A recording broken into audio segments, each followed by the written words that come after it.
Quel est le rôle de la souffrance dans notre salut?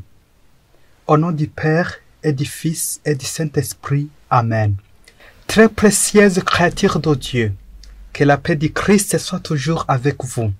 Nous sommes le 4 février 2024. Les lectures de ce 5e dimanche du temps ordinaire, année B, nous invitent à garder notre espoir envers les souffrances. Garder l'espoir en Dieu au moment où nous souffrons.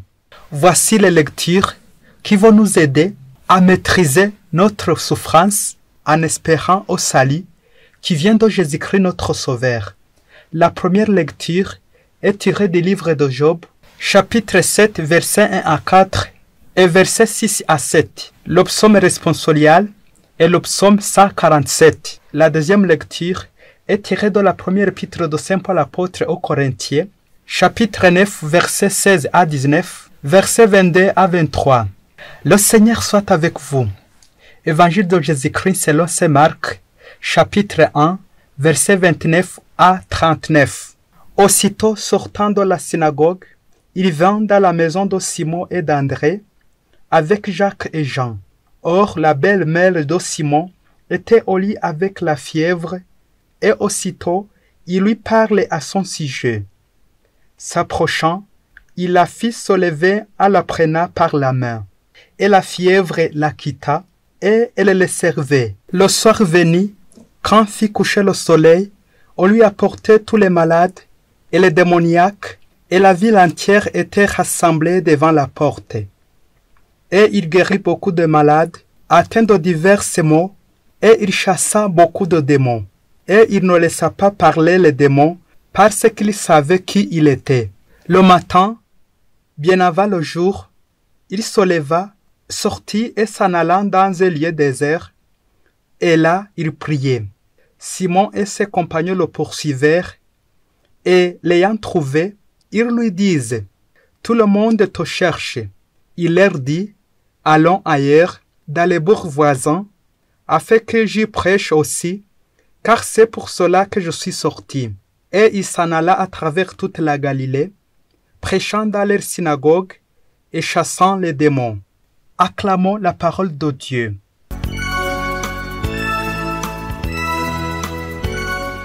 Très précieuse créature de Dieu. Encore une fois, que la paix de Jésus-Christ notre Sauveur soit toujours avec vous. Que Jésus-Christ, le Sauveur par excellence, règne dans vos murs, dans vos maisons, dans vos cœurs. En cette semaine, 5e dimanche du temps ordinaire, ce message, d'une façon générale, va s'adresser à tout le monde, mais d'une façon particulière, ce message s'adresse aux vulnérables. Nous allons parler du vulnérable. Le mot vulnérable vient du mot latin vulnus vulneris, ça veut dire blessé. Celui qui est blessé peut être d'une plaie plus profonde, et celui qui est blessé peut souffrir, et la souffrance dépend de la gravité de la blessure que vous avez. Peut-être que toi aussi tu es vulnérable. Ce message s'adresse à toi. Si tu es vulnérable, un vulnérable, c'est-à-dire des malades, des marginalisés, des veuves et veufs, des orphelins, des affamés, des handicapés, des faibles. Soyez forts, car le Seigneur vient à votre secours. Notre objectif dans cette méditation, assez précieuse lecture, est de démontrer le côté que Jésus prend dans la société. La société où règne la violence, la jalousie, l'envie, l'injustice. Quel côté Jésus prend? Toujours, Dieu va aux côtés des plus faibles, des vulnérables, des marginalisés, pour leur venir en aide, les secourir.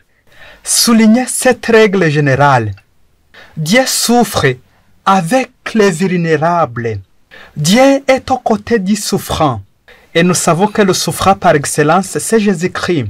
Nous imitons Jésus qui a beaucoup souffert. Chers frères et sœurs, quand vous souffrez, sachez que Jésus a souffert plus que vous. Voici quelques traits ici des textes de méditation de ce dimanche. Toujours marquant la présence de Dieu aux côtés du souffrant. Dieu prend la place des vulnérables pour souffrir avec eux. C'est ça la compassion. Comme Patty, souffrir avec quelqu'un. Même souffrir à la place de quelqu'un. Dans ces lectures, on a fait référence à la souffrance de Jésus. Toujours la souffrance, c'est quelque chose d'énigmatique. Comme nous l'avons entendu dans la première lecture, Job disait « Je ne compte que des nuits de souffrance ». Le livre de Job apporte peu de consolation car il n'explique rien. C'est quelque chose qui semble énigmatique. Il demande seulement d'avoir confiance en Dieu créateur et d'avoir foi en lui. Job n'est pas vainqueur du mal, de la souffrance, que par un acte de foi et de confiance. Il doit garder espérance à son Dieu. Cela n'empêche pas de crier, de hurler, d'invectiver Dieu en l'accusant d'être un Dieu mauvais et cruel. Faites attention, à la fin de ce livre, Job va reconnaître que tout cela le dépasse et il s'abandonnera aux mains de Dieu. Car il sait bien que c'est Dieu le plus fort qui vient au secours des plus faibles. Le psalmiste aujourd'hui va donner une piste de réponse à la question de Job, question de la souffrance. D'où vient la souffrance? Pourquoi les hommes souffrent? Le psalmiste nous invite que même dans la souffrance, nous ne devons pas isoler Dieu. Nous devons prier, nous devons bénir Dieu. Bénissons le Seigneur qui guérit les blessures. Amen. Dans la deuxième lecture, la première épître aux Corinthiens, Saint Paul va te conseiller à te donner tout entier pour l'apostolat. Souffrir. Il faut souffrir et souffrir pour mieux servir. Un médecin peut évangéliser, tout comme un malade aussi peut le faire. Chaque a son niveau de souffrance, chaque a sa manière de souffrir. Et Paul va nous dire, « Malheur à moi si je n'annonce pas l'évangile. » Amen. Je suis heureux quand j'annonce l'évangile. Et quand je n'annonce pas l'évangile, je deviens malheureux. Dans l'évangile d'aujourd'hui, nous entendons Jésus au début de son ministère. Faites attention, mon frère et ma sœur, son ministère souvent prête confusion, surtout dans le monde politique, que dans le monde économique aussi, où un ministre est comme un chef, un patron, qui décide tout, qui peut prendre toutes les décisions. Il s'assoit là-bas, il prend des décisions et des décisions. J'allais dire celui qui peut décider de tuer, et il peut aussi décider de sauver. Vous vous imaginez son ministre vraiment? Est-ce qu'il est le ministre de l'évangile? Mais ce n'est pas le cas pour l'évangile. La définition des ministres pour l'évangile, le mot ministère vient du mot latin ministère, qui veut dire serviteur, esclave, qui donne service, un bon service.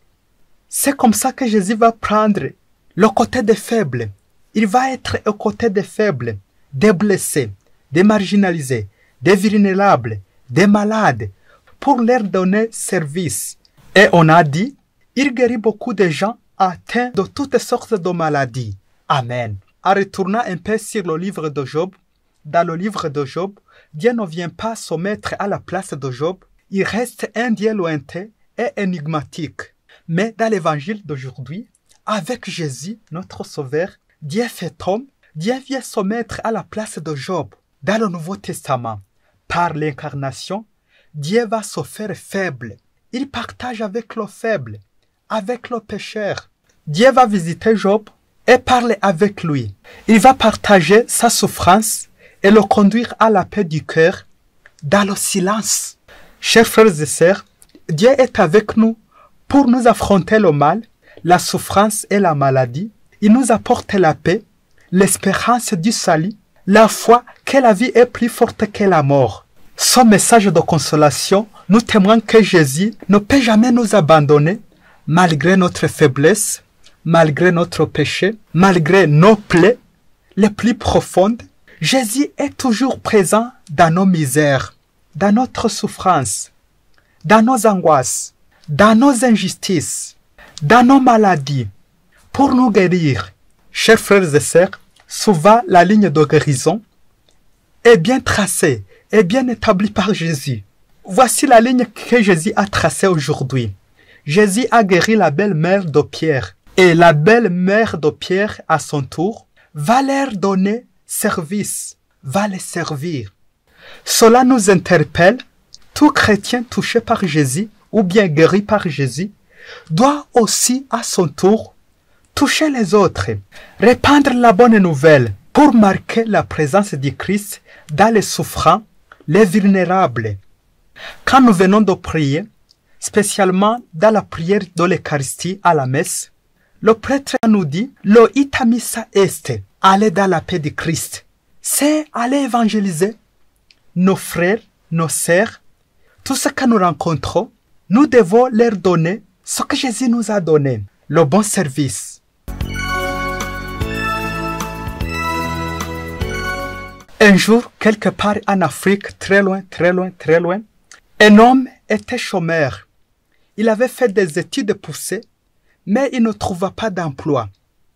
À sa surprise, un jour, un riche très généreux avait entendu parler de son problème de chômage. À sa surprise, positivement, ce riche l'appela pour lui faire l'emploi alors qu'il ne le connaît pas. L'ouvrier ne connaît pas le chef et le chef le donna comme règlement d'engagement. Je t'engage comme gérant de mon entreprise. À ton tour, je te donne liberté. Tu engageras le comptable et le caissier de mon entreprise et comme critère d'engagement, tu feras choix de ces places parmi les orphelins et les plus pauvres, car je voudrais que mes revenus soient profitables par les marginalisés. Aussitôt, le gérant commença son travail, commença à exécuter les ordres du maître. Et le lendemain, vient un garçon qui se propose comme candidat à ce poste de comptabilité. Ce dernier avait étudié la comptabilité à haut niveau et de plus, il était orphelin de mère et de père. Alors, imagine comment le gérant va lui donner l'emploi. Le gérant refuse sa candidature et lui fait transporter des bagages de l'entreprise. Et ce jeune homme l'accepta pour y gagner du pain. Le gérant, après avoir refusé toutes les candidatures, à ces deux postes, la comptabilité et la trésorerie, il engagea sa femme comme comptable de l'entreprise et sa fille comme caissière, bien sûr pour s'enrichir davantage.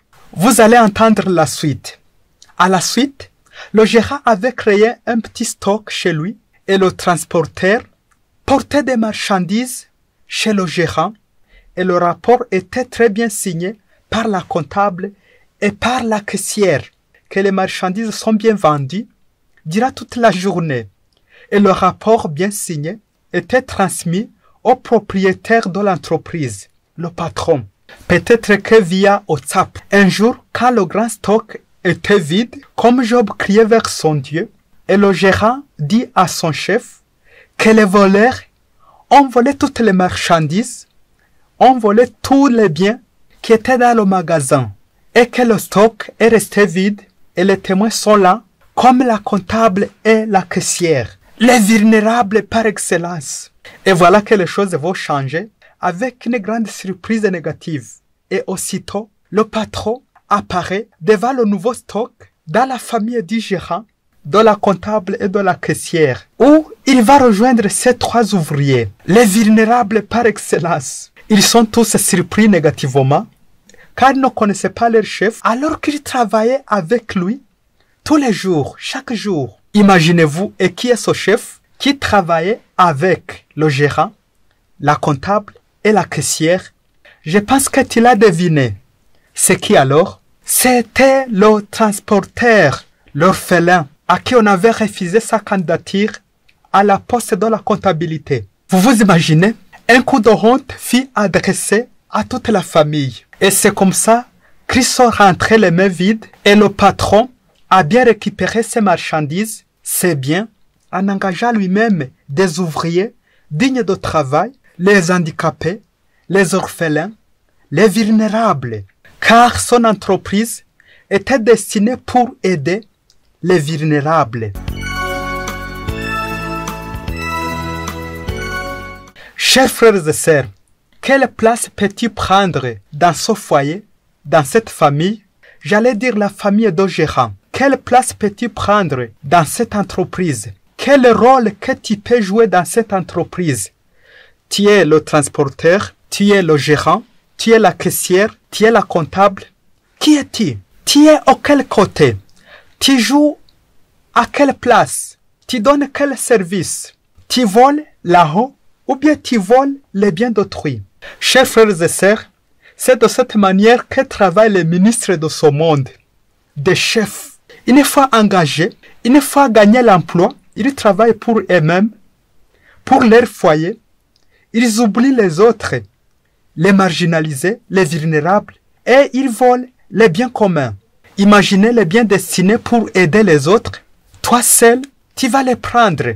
Chers frères et sœurs, soyez toujours fidèles partout où nous sommes, car Dieu nous surveille et veille toujours sur nous. Il va aux côtés des faibles, des malades, des vulnérables, des marginalisés, pour leur venir au secours, pour leur venir en aide. Chers frères et sœurs, Jésus t'a aidé, Jésus t'a guéri, Jésus t'a donné du boulot. Et toi, tu ne devras pas aider ton voisin, tu ne devras pas rendre riche ton voisin, tu ne devras pas engager ton voisin, l'orphelin, tu ne devras pas donner gratuitement sans rien payer, car Jésus lui aussi t'a donné gratuitement sans rien payer. Tu devras secourir les malades, les faire soigner, contribuer à leur guérison. Tu devras garder compassion envers tes consoeurs et tes confrères, comme Jésus te l'a fait. Chers frères et sœurs, après ta guérison aujourd'hui, quelle qualité de service que tu peux rendre aux autres, comme la belle-mère de Pierre l'a fait? Réponds à cette question à cahier ouvert, c'est-à-dire comme devoir à domicile. Soyez les bénis de Dieu. Bon dimanche à tous. Que Dieu vous bénisse, le Père et le Fils et le Saint-Esprit. Amen. Abbé Masumbuko Ladislas, du diocèse de Cyangugu.